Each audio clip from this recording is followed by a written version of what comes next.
এই যে যারা বলে যে বিয়ে করেছি মা বাপের মায়ের খেদমত করবার জন্য, মা বাপের খেদমত করার জন্য বিয়ে করেছি, কোন কোন পুরুষ এরকম বলে, রাজশাহীতে বলে এরকম। এই কথাটি আদৌ ঠিক নয়। আপনার বউর কোনো ঠেকা পড়ে নাই আপনার মা বাপের খেদমত করা। তার জন্য আপনার মা বাপের খেদমত করা আপনার বউয়ের জন্য ফরজ নয়, ওয়াজিব নয়, দায়িত্ব।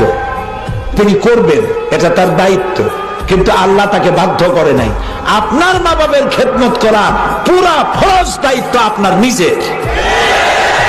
বরং স্ত্রীকে দিয়ে আপনি খেদমত করতে বাধ্য করতে পারবেন না। আপনি তাকে অনুরোধ করবেন, সে খেদমত করবে, এটা দায়িত্ব, করেও থাকে আমাদের দেশে, কিন্তু আপনি ওই কথা বলবেন না।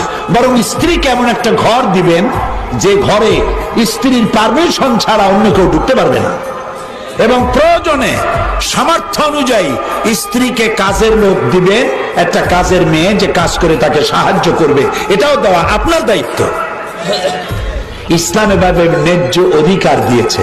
নবী করিম সাল্লাল্লাহু আলাইহি ওয়াসাল্লাম রাষ্ট্রীয় কার্যক্রম সমাপন করে বেলা শেষে ঘরে প্রবেশ করেছেন।